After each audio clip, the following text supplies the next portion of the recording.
اور صبح عید ہونے والی ہے، چاند ہو چکا ہے، چاند ہو چکا ہے، صبح عید ہونے والی ہے۔ عمر ابن عبدالعزیز کی بیوی کہتی ہے دیکھو آپ کے پاس بھی کپڑے نہیں ہیں پہننے کو، میرے پاس بھی نہیں ہے، ہم اور آپ تو پرانے کپڑے پہن لیں گے، لیکن بچہ نئے کپڑے کی ضد کر رہا، بچے کے لیے تو نیا کپڑا ہونا چاہیے، پڑوس کے بچے نئے کپڑا پہنیں گے اور امیر المومنین کا بیٹا پرانے کپڑے۔ کہا میری بیوی بیت المال سے مجھے اتنی تنخواہ نہیں ملتی کہ میں اس سے اپنے بچے کو نیا کپڑا پہنا سکوں۔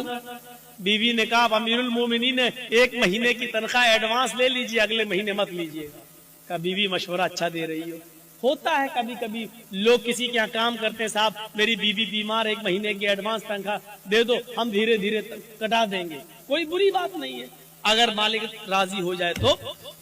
ابو موسیٰ عمر ابن عبدالعزیز نے ایک لیٹر لکھا اور اپنے خادم سے کہا جاؤ بیت المال کے کیشیئر سے کہنا یہ لیٹر دے دینا، وہ تمہیں ایک مہینے کی تنخواہ ایڈوانس دے دے گا۔ امیر المومنین خوش تھے، عمر ابن عبدالعزیز کے ایک مہینے کی تنخواہ ایڈوانس، اور وہ تو میرا خادم ہے وہ تو دے ہی دے گا، جب ہم نے آرڈر دے دیا لکھ کے دے دیا تو وہ دے دے گا۔ جیسے یہ لیٹر کیشیئر کے ہاتھ میں آتا ہے، اس نے پڑھا خزانچی نے، اس میں لکھا ہے کہ کل عید ہے، میرے بچے کے پاس نئے کپڑے نہیں ہیں پہننے کے لیے، لہٰذا مجھے ایک مہینے کی تنخواہ ایڈوانس دے دو، اگلے مہینے مت دینا، اس مہینے کے اندر کاٹ لینا۔ اس خزانچی نے اس لیٹر کو پڑھنے کے بعد اندر جا کر اس لیٹر کے پیچھے کچھ لکھ دیا اور لکھنے کے بعد اس کو لفافے میں بند کر کے کیا جاؤ اس کو دے دینا عمر ابن عبدالعزیز کو۔ کہا انہوں نے ایک مہینے کی تنخواہ ایڈوانس منگائی، کہا میں نے اس کا جواب دے دیا ہے، اس کا جواب وہ پڑھ لیں گے، اس کے بعد آپ آنا، اگر اس کے باوجود وہ منگائیں گے تنخواہ مانگیں گے ایک مہینے کی تو میں دے دوں گا، میں نے اس میں کچھ سوال کیا ہے۔ خادم لفافہ لے کر عمر ابن عبدالعزیز کے پاس پہنچتا ہے، عمر ابن عبدالعزیز نے کہا کیا اس نے 1000 کیا اس نے ایک مہینے کی تنخواہ ایڈوانس نہیں دی؟ کہا پتہ نہیں، اس لفافے میں کچھ رکھ دیا ہے۔ لفافہ کھولا تو کیا دیکھتے ہیں کہ میرے ہی لفافے میرے ہی لیٹر کے پیچھے کچھ اور لکھا ہے، اس وہ پڑھتے اس میں لکھا ہوا ہے عمر ابن عبدالعزیز امیر المومنین، آپ کا حکم سراخوں پر، آپ کو 1 مہینے 5 مہینے 6 مہینے آپ جتنی کہیں اتنی تنخواہ میں دینے کے لیے آزاد ہوں، میں دینے کے لیے تیار ہوں۔ امیر المومنین آپ نے لکھا ہے کہ میرے بچے کے پاس نئے کپڑے نہیں ہیں پہننے کے لیے، اس لیے مجھے 1 مہینے کی تنخواہ ایڈوانس دے دو، اگلے مہینے کاٹ لینا،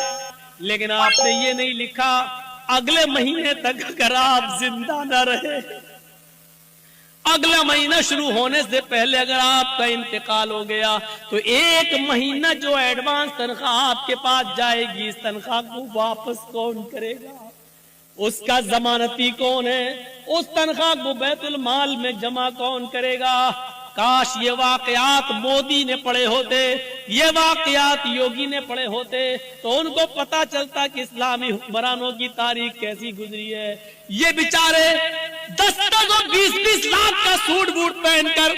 امریکہ کے پرائم منسٹر کا سواگت کرنے والے لوگ کیا جانے کہ حکومتیں کیسے چلائی جاتی ہیں۔ حکومت چلانا سیکھنا ہے تو سیکھو عمر ابن عبدالعزیز سے، سیکھو حضرت عمر فاروق سے، اور انہی سے سیکھی تھی مہاتما گاندھی جی نے۔ اسی لیے تو کہا تھا باپو نے کہ اگر دیش میں خون خرابہ بند کرنا چاہتے ہو، امن و سکون چاہتے ہو تو حضرت عمر فاروق جیسا قانون نافذ کر دو، دیش کے اندر خون خرابہ بند ہو جائے گا۔ یہ مہاتما گاندھی نے جملے کہے ہیں، ستر اہنسا کے اندر آج بھی لکھے ہوئے ہیں۔ میرے بھائیوں آج صورتحال یہ ہے کہ وجے مالیا باہر بیٹھا ہوا ہے، دیش کی یہ ساری چیزیں لے کر باہر بیٹھا ہوا ہے، آج پورے دیش کے گوداموں کو اڈانی اور امبانی کے سپرد کر دیا جا رہا ہے اور دیش کا چوکیدار کچھ بولنے کے لیے تیار نہیں ہے۔ ہزاروں کروڑ کی افیم اور گانجا اور چرس